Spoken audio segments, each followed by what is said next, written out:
Un šī ir arī telpa, kas ir klāt pie šīs ekspozīcijas. Šī telpa ir veltīta vienai no tādām diagnozēm psihiatrijā, kura kļūst aizvien populārāk, sevišķi jaunu meiteņu vidū. Puiši tā it kā neskar tik ļoti, jo mums sabiedrībā vēl joprojām valda uzskats, ka tievs tas ir skaists.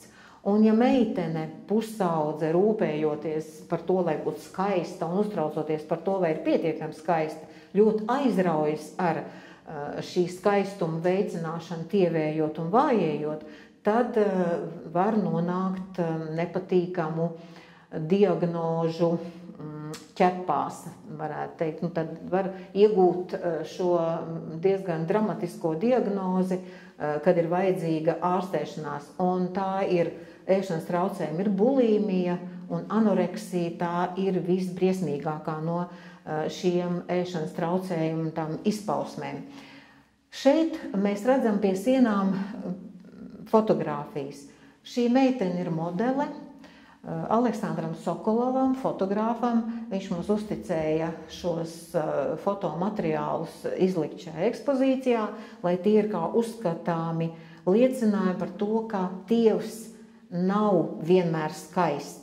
Bet ja cilvēks ar to aizraujās, tad viņa psihe jau reaģēja savādāk uz to, ko viņš pats redz spogulī. Viņam liekas, ka tiešām viņš ir neizsakām skaists, bet no malas skatoties pat tad, ja mēs mēģinām parādīt anoreksiju pat mākslinieckā izpausmē, tas izskatās diezgan drūmi un dramatiski. Jāsaka, nekas nav labāks pārliecināšanai kā uzskatāms materiāls, kāda ir šī ekspozīcija. Tā ir ļoti noderīga, jo es redzu, šeit bieži stāv tāds jauns meitenes un cilvēki šeit stāv un to visu skatās. Un domāju, ka šo to arī pārdomā stāvot pie šīm bildēm.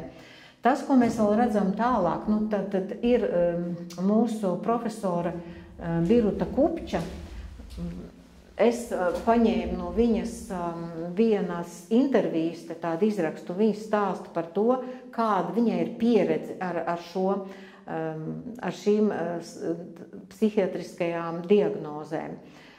Un viņa arī saka, ja Latvijā būtu centrs, kurā ārstētu ēšanas traucējumus, tad būtu vairāk iedzīvotāji, kas meklētu palīdzību un izveseļošanos, jo tā ir aktuāla problēma.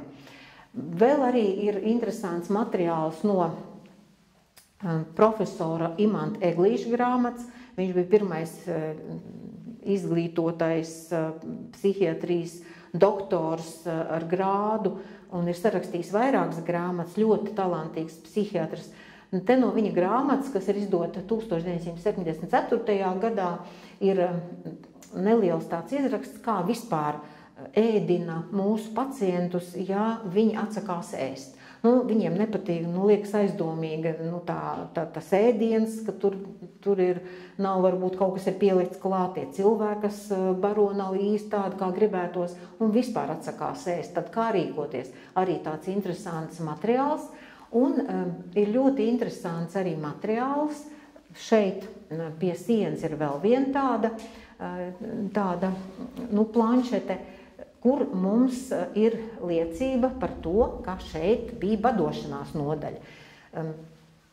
Padomju psihiatrijā ir pētījumi par to, ka bads kā terapija var palīdzēt atsevišķos psihiatrijas slimības stāvokļos cilvēkam nostumties no tā sēkļa, uz kura viņa prāts ir uzsēdies un palīdz veseļoties. Bet šajā gadījumā šī bada terapija saucamā nebija gluži kā īstena terapija domāta, bet gan izmantota kā savu formu uzlabošana, sevišķi aktuāli tā bija kultūras darbinieku vidū, iegulties mūsu slimnīcā uz kādu laiku, lai uzlabotu savus ārējos fiziskos dotumus.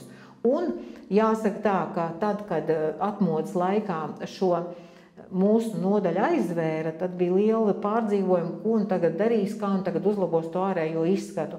Tur bija tā badošanās protams, ārstu uzraudzībā, viss tas notika diezgan ilgi, pat līdz 3 nedēļām un pat ilgāk.